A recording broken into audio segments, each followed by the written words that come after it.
Bailey's Bookshelf, Season 2, Dracula, by Bram Stoker, narrated by R.J. Bailey. If you like what I do, please consider buying me a coffee at buymeacoffee.com/R.J. Bailey. For business inquiries, please contact Robert J. Bailey at gmail.com or tweet at R.J. Bailey. Chapter 23. Dr. Seward's Diary. 3 October. The time seemed terribly long whilst we were waiting for the coming of Godalming and Quincey Morris. The professor tried to keep our minds active by using them all the time. I could see his beneficent purpose by the side glances which he threw from time to time at Harker. The poor fellow is overwhelmed in a misery that is appalling to see. Last night he was a frank, happy-looking man, with strong, youthful face, full of energy and with dark brown hair. Today he is a drawn, haggard old man, whose white hair matches well with the hollow, burning eyes and grief-written lines of his face. His energy is still intact. In fact, he is like a living flame. This may yet be his salvation, for, if all go well, it will tide him over the despairing period. He will, then, in a kind of way, wake again to the realities of life. Poor fellow! I thought my own trouble was bad enough, but his— The professor knows this well enough, and is doing his best to keep his mind active. What he has been saying was, under the circumstances, of absorbing interest. So well as I can remember, here it is. I have studied over and over again, since they came into my hands, all the papers relating to this monster, and the more I have studied, the greater seems the necessity to utterly stamp him out. All through there are signs of his advance, not only of his power, but of his knowledge of it. As I learned from the researches of my friend Arminius of Budapest, he was in life a most wonderful man, soldier, statesman, and alchemist, which later was the highest development of the science knowledge of his time. He had a mighty brain, a learning beyond compare, and a heart that knew no fear and no remorse. He dared even to attend the scholomance, and there was no branch of knowledge of his time that he did not essay. Well, in him, the brain powers survived the physical death, though it would seem that memory was not all complete. In some faculties of mind he has been, and is, only a child. But he is growing, and some things that were childish at first are now of man's stature. He is experimenting and doing it well, and if it had not been that we had crossed his path, he would be yet, he may be yet, if we fail, the father or furtherer of a new order of beings, whose road must lead through death, not life. Harker groaned and said, "And this is all arrayed against my darling. But how is he experimenting? The knowledge may help us to defeat him." "He has all along, since his coming, been trying his power, slowly but surely. That big child brain of his is working. Well, for us it is, as yet, a child brain, for had he dared, at the first, to attempt certain things, he would long ago have been beyond our power. However, he means to succeed, and the man who has centuries before him can afford to wait and to go slow. Festina lente may well be his motto." "I fail to understand," said Harker wearily. "Oh, do be more plain to me. Perhaps grief and trouble are dulling my brain." The professor laid his hand tenderly on his shoulder as he spoke. "Ah, my child, I will be plain. Do you not see how, of late, this monster has been creeping into knowledge experimentally? How he has been making use of the zoophagous patient to effect his entry into friend John's home? For your vampire, though in all afterwards he can come when and how he will, must at the first make entry only when asked thereto by an inmate. But these are not his most important experiments. Do we not see how at first all these so great boxes were moved by others? He knew not then but that must be so. But all the time that so great child brain of his was growing, and he began to consider whether he might not himself move the books. So he began to help, and then, when he found that this be all right, he tried to move them all alone. And so he progresses, and he scattered these graves of him, and none but he know where they are hidden.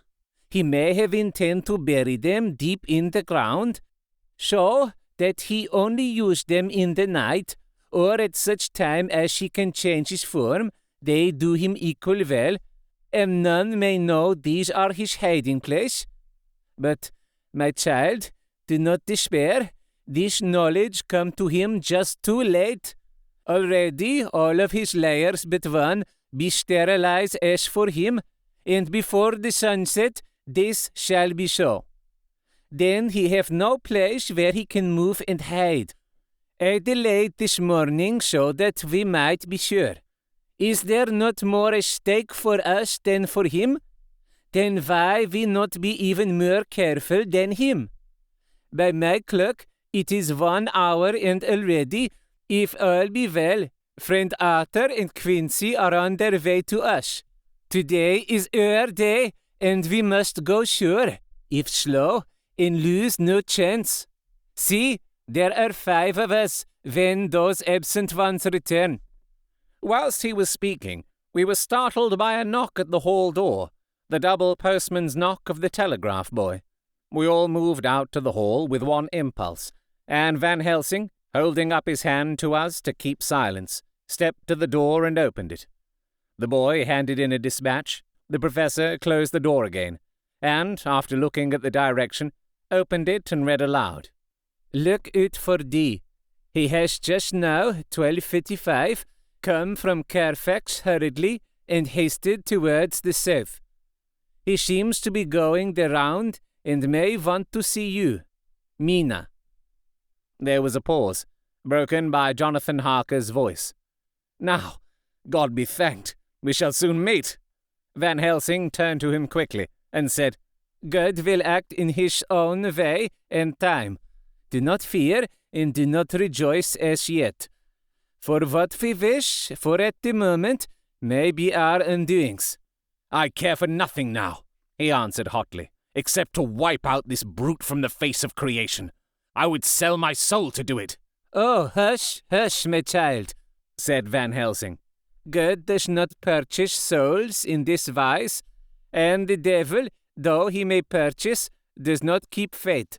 But God is merciful and just, and knows your pain and your devotion to that dear Madam Mina.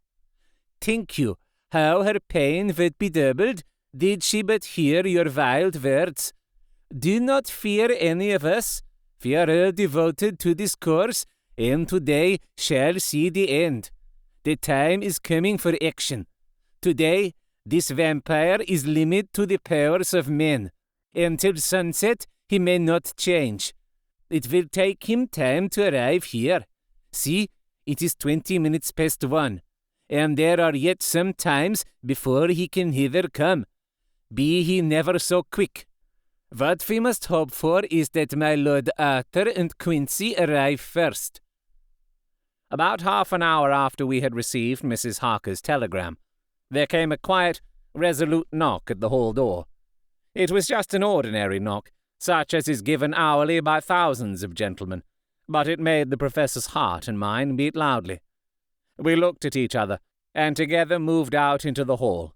We each held ready to use our various armaments, the spiritual in the left hand, the mortal in the right. Van Helsing pulled back the latch, and holding the door half open, stood back, having both hands ready for action. The gladness of our hearts must have shone upon our faces when, on the step, close to the door, we saw Lord Godalming and Quincy Morris. They came quickly in and closed the door behind them, the former saying as they moved along the hall. "It is all right. We found both places, 6 boxes in each, and we destroyed them all." "Destroyed?" asked the professor. "For him." We were silent for a minute, and then Quincy said, "There's nothing to do but to wait here. If, however, he doesn't turn up by 5 o'clock, we must start off, for it won't do to leave Mrs. Harker alone after sunset." "He will be here before long now," said Van Helsing, who had been consulting his pocketbook. "Nota bene, in Madame's telegram, he went south from Carfax.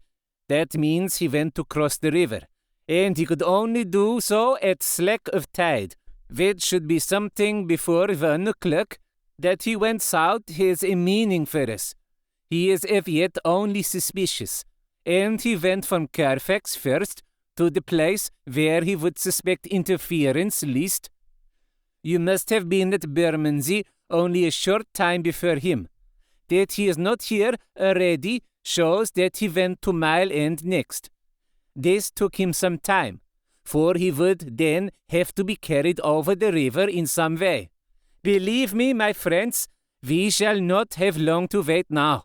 We should have ready some plan of attack, so that we may throw away no chance. Hush, there is no time now. Have all your arms. Be ready." He held up a warning hand as he spoke, for we all could hear a key softly inserted in the lock of the hall door. I could not but admire, even at such a moment, the way in which a dominant spirit asserted itself.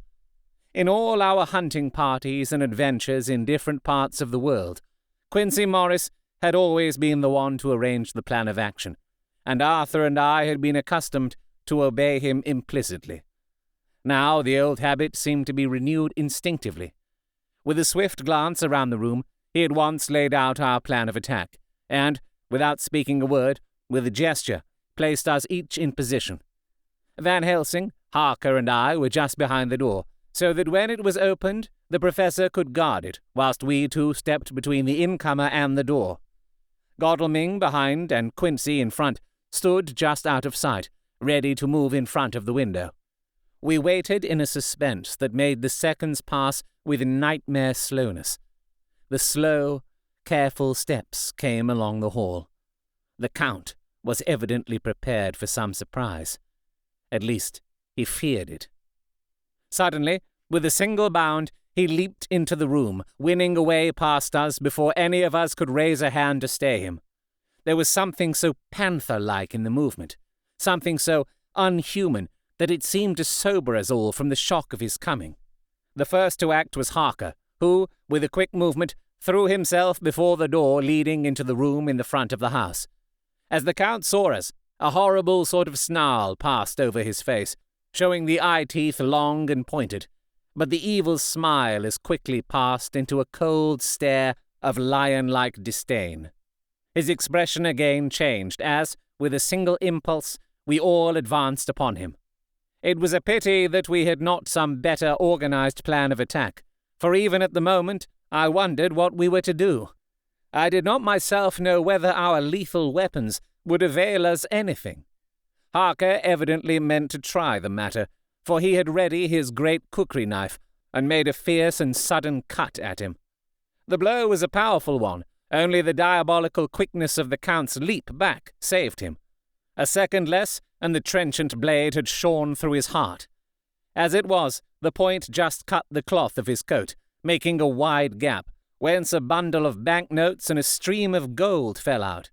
The expression of the Count's face was so hellish that for a moment I feared for Harker, though I saw him throw the terrible knife aloft again for another stroke. Instinctively, I moved forward with a protective impulse, holding the crucifix and wafer in my left hand.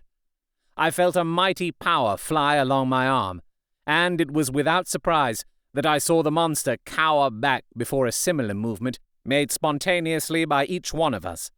It would be impossible to describe the expression of hate and baffled malignity, of anger and hellish rage which came over the Count's face. His waxen hue became greenish-yellow by the contrast of his burning eyes, and the red scar on the forehead showed on the pallid skin like a palpitating wound.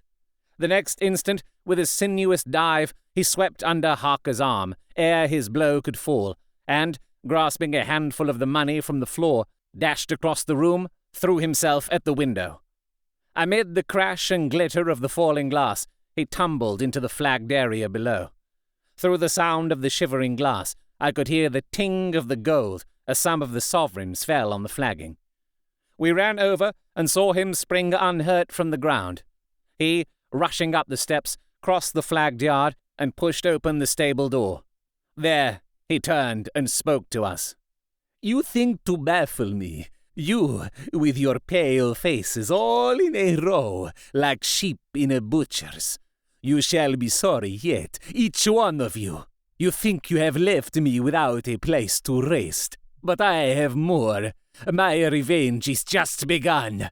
I spread it over centuries, and time is on my side. Your girls that you all love are mine already, and through them you and others shall yet be mine. My creatures, to do my bidding, and to be my jackals when I want to feed. Bah!" With a contemptuous sneer, he passed quickly through the door, and we heard the rusty bolt creak as he fastened it behind him. A door beyond opened and shut. The first of us to speak was the professor, as, realizing the difficulty of following him through the stable, we moved toward the hall. "We have learned something, much. Notwithstanding his brave words, he fears us. He fears time. He fears want. For if not, why hurry so? His very tone betray him, or my ears deceive. Why take that money? You follow quick. You are hunters of wild beast, and understand it so. For me, I make sure that nothing here may be of use to him. If so, that he return." As he spoke, he put the money remaining into his pocket, took the title deeds in the bundle as Harker had left them, and swept the remaining things into the open fireplace, where he set fire to them with a match. Godalming and Morris had rushed out into the yard, and Harker had lowered himself from the window to follow the Count. He had, however, bolted the stable door, and by the time they had forced it open, there was no sign of him. Van Helsing and I tried to make inquiry at the back of the house, but the mews was deserted, and no one had seen him depart. It was now late in the afternoon, and sunset was not far off. We had to recognize that our game was up. With heavy hearts, we agreed with the professor, when he said, "Let us go back to Madam Mina. Poor, dear Madam Mina. All we can do just now is done, and we can there at least protect her. But we need not despair. There is but one more outbox, and we must try to find it. When that is done, all may yet be well." I could see that he spoke as bravely as he could to comfort Harker. The poor fellow was quite broken down. Now and again he gave a low groan, which he could not suppress. He was thinking of his wife. With sad hearts we came back to my house, where we found Mrs. Harker awaiting us, with an appearance of cheerfulness which did honor to her bravery and unselfishness. When she saw our faces, her own became as pale as death.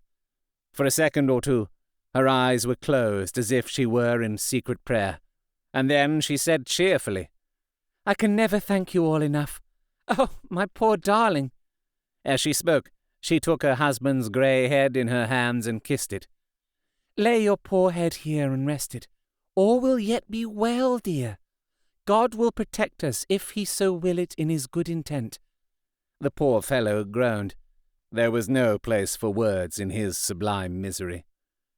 We had a sort of perfunctory supper together, and I think it cheered us all up somewhat. It was, perhaps, the mere animal heat of food to hungry people, for none of us had eaten anything since breakfast, or the sense of companionship may have helped us. But anyhow, we were all less miserable, and saw the morrow as not altogether without hope. True to our promise, we told Mrs. Harker everything which had passed, and although she grew snowy white at times when danger had seemed to threaten her husband, and red at others when his devotion to her was manifested, she listened bravely and with calmness. When we came to the part where Harker had rushed at the Count so recklessly, she clung to her husband's arm and held it tight as though her clinging could protect him from any harm that might come. She said nothing, however, till the narration was all done, and matters had been brought right up to the present time. Then, without letting go her husband's hand, she stood up amongst us and spoke. Oh, that I could give any idea of the scene, of that sweet, sweet, good woman, in all the radiant beauty of her youth and animation, with the red scar on her forehead, of which she was conscious, and which we saw with grinding of our teeth, remembering whence and how it came, her loving kindness against our grim hate, her tender faith against all our fears and doubting, and we, knowing that so far as symbols went, she, with all her goodness and purity and faith, was outcast from God. "Jonathan," she said, and the word sounded like music on her lips, it was so full of love and tenderness. "Jonathan, dear, and you all my true friends, I want you to bear something in mind through all this dreadful time. I know that you must fight, that you must destroy even as you destroyed the false Lucy, so that the true Lucy might live hereafter. But it is not a work of hate. That poor soul who has wrought all this misery is the saddest case of all. Just think what will be his joy when he, too, is destroyed in his worser part, that his better part may have spiritual immortality. You must be pitiful to him, too, though it may not hold your hands from his destruction." As she spoke, I could see her husband's face darken and draw together, as though the passion in him was shrivelling his being to its core. Instinctively, the clasp on his wife's hand grew closer, till his knuckles looked white. She did not flinch from the pain which I knew she must have suffered, but looked at him with eyes that were more appealing than ever. As she stopped speaking, he leaped to his feet, almost tearing his hand from hers as he spoke. "May God give him into my hand just for long enough to destroy that earthly life of him which we are aiming at. If beyond it I could send his soul for ever and ever to burning hell, I would do it." "Oh, hush! Oh, hush! In the name of the good God, don't say such things, Jonathan, my husband, or you will crush me with fear and horror.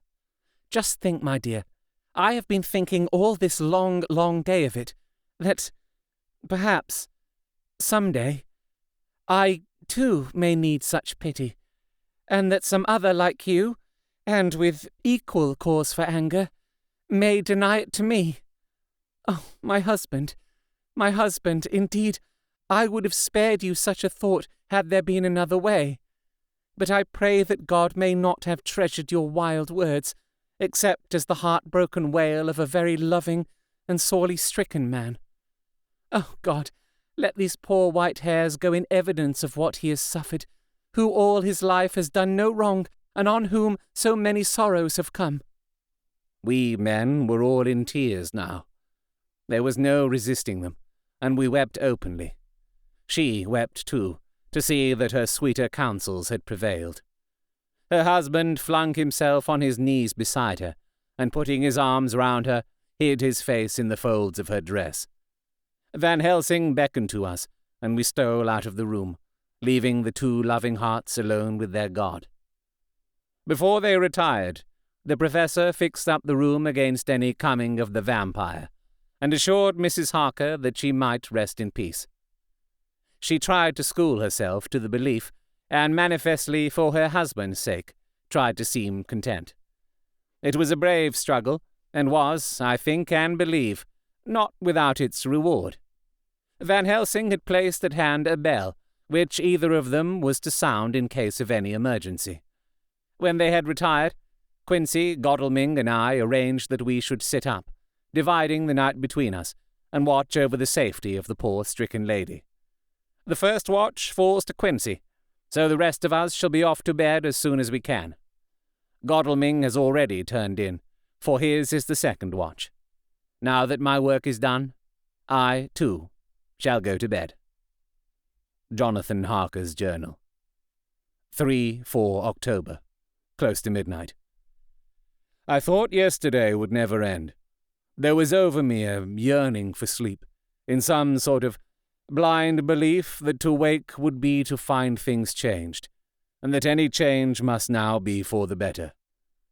Before we parted, we discussed what our next step was to be, but we could arrive at no result. All we knew was that one earth box remained, and that the Count alone knew where it was. If he chooses to lie hidden, he may baffle us for years. And in the meantime, the thought is too horrible. I dare not think of it even now. This I know, that if ever there was a woman who was all perfection, that one is my poor, wronged darling. I love her 1,000 times more for her sweet pity of last night, a pity that made my own hate of the monster seem despicable. Surely God will not permit the world to be the poorer by the loss of such a creature. This is hope to me. We are all drifting reefwards now, and faith is our only anchor. Thank God. Mina is sleeping, and sleeping without dreams. I fear what her dreams might be like, with such terrible memories to ground them in. She has not been so calm, within my seeing, since the sun set. Then, for a while, there came over her face a repose which was like spring after the blasts of March. I thought at the time that it was the softness of the red sunset on her face, but somehow now I think it has a deeper meaning. I am not sleepy myself, though I am weary. Weary to death. However, I must try to sleep, for there is tomorrow to think of, and there is no rest for me until... Later, I must have fallen asleep, for I was awaked by Mina, who was sitting up in bed, with a startled look on her face. I could see easily, for we did not leave the room in darkness. She had placed a warning hand over my mouth, and now she whispered in my ear, "Hush! There is someone in the corridor." I got up softly, and crossing the room, gently opened the door. Just outside, stretched on a mattress, lay Mr. Morris, wide awake. He raised a warning hand for silence as he whispered to me, "Hush! Go back to bed. It is all right. One of us will be here all night. We don't mean to take any chances." His look and gesture forbade discussion, so I came back and told Mina. She sighed, and positively a shadow of a smile stole over her poor, pale face as she put her arms round me and said softly, "Oh, thank God for good, brave men." With a sigh, she sank back again to sleep. I write this now, as I am not sleepy, though I must try again. 4 October, morning. Once again during the night I was wakened by Mina. This time we had all had a good sleep, for the grey of the coming dawn was making the windows into sharp oblongs, and the gas flame was like a speck rather than a disk of light. She said to me hurriedly, "Go, call the professor. I want to see him at once." "Why?" I asked. "I have an idea. I suppose it must have come in the night and matured without my knowing it. He must hypnotize me before the dawn, and then I shall be able to speak. Go, quick, dearest. The time is getting close." I went to the door. Dr. Seward was resting on the mattress, and, seeing me, he sprang to his feet. "Is anything wrong?" he asked in alarm. "No," I replied, "but Mina wants to see Dr. Van Helsing at once." "I will go," he said, and hurried into the professor's room. In 2 or 3 minutes later, Van Helsing was in the room in his dressing gown, and Mr. Morris and Lord Godalming were with Dr. Seward at the door, asking questions. When the professor saw Mina smile, a positive smile ousted the anxiety of his face. He rubbed his hands as he said, "Oh, my dear Madam Mina, this is indeed a change. See, friend Jonathan, we have got our dear Madam Mina as of old back to us today." Then, turning to her, he said cheerfully, "And what am I to do for you? For at this hour you do not want me for nothings." "I want you to hypnotize me," she said. "Do it before the dawn, for I feel that then I can speak, and speak freely. Be quick, for the time is short." Without a word, he motioned her to sit up in bed. Looking fixedly at her, he commenced to make passes in front of her, from over the top of her head downward, with each hand in turn. Mina gazed at him fixedly for a few minutes, during which my own heart beat like a trip-hammer, for I felt that some crisis was at hand. Gradually, her eyes closed, and she sat stock still. Only by the gentle heaving of her bosom could one know that she was alive. The professor made a few more passes, and then stopped, and I could see that his forehead was covered with great beads of perspiration. Mina opened her eyes, but she did not seem the same woman. There was a far-away look in her eyes, and her voice had a sad dreaminess, which was new to me. Raising his hand to impose silence, the professor motioned to me to bring the others in. They came on tiptoe, closing the door behind them, and stood at the foot of the bed looking on. Mina appeared not to see them. The stillness was broken by Van Helsing's voice, speaking in a low, level tone, which would not break the current of her thoughts. "Where are you?" The answer came in a neutral way. "I do not know. Sleep has no place it can call its own." For several minutes there was silence. Mina sat rigid, and the professor stood staring at her fixedly. The rest of us hardly dared to breathe. The room was growing lighter. Without taking his eyes from Mina's face, Dr. Van Helsing motioned me to pull up the blind. I did so, and the day seemed just upon us. A red streak shot up, and a rosy light seemed to diffuse itself through the room. On the instant, the professor spoke again. "Where are you now?" The answer came dreamily, but with intention. It were as though she were interpreting something. I have heard her use the same tone when reading her shorthand notes. "I do not know. It is all strange to me. What do you see?" "I can see nothing. It is all dark." "What do you hear?" I could detect the strain in the professor's patient voice. "The lapping of water. It is gurgling by, and little waves leap. I can hear them on the outside." "Then you are on a ship?" We all looked at each other, trying to glean something each from the other. We were afraid to think. The answer came quick. "Oh, yes. What else do you hear?" "The sound of men stamping overhead as they run about. There is the creaking of a chain, and the loud tinkle as the check of the capstan falls into the ratchet." "What are you doing?" "I am still. Oh, so still. It is like death."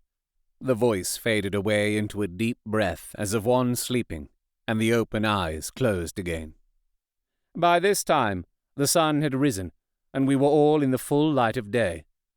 Dr. Van Helsing placed his hands on Mina's shoulders, and laid her head down softly on her pillow.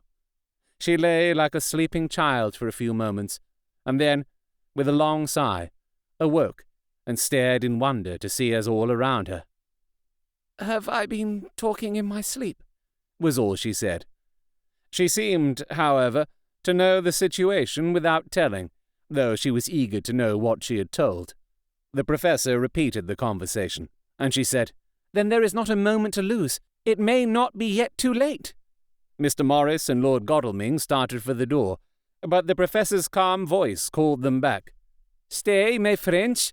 That ship, wherever it was weighing anchor whilst she spoke. There are many ships weighing anchor at the moment in your so great port of London.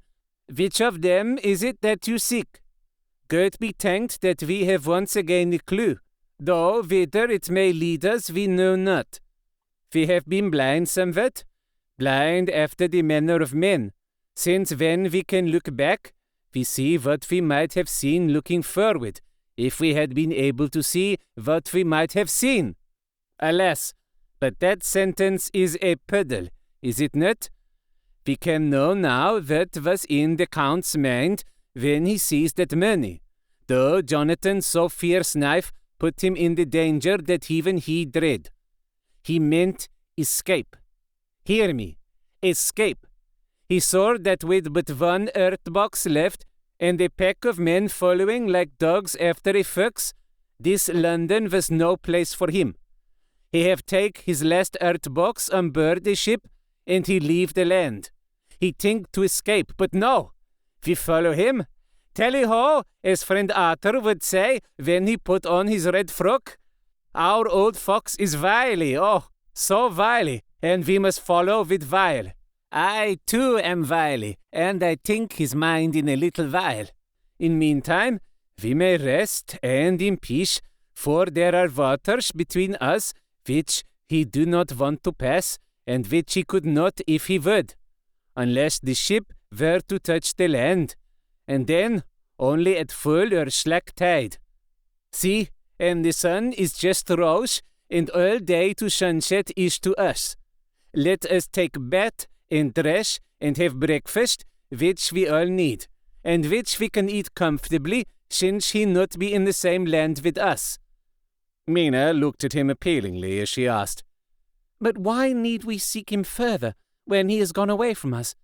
He took her hand and patted it as he replied, Ask me nothings as yet. When we have breakfast, then I answer all questions. He would say no more, and we separated to dress.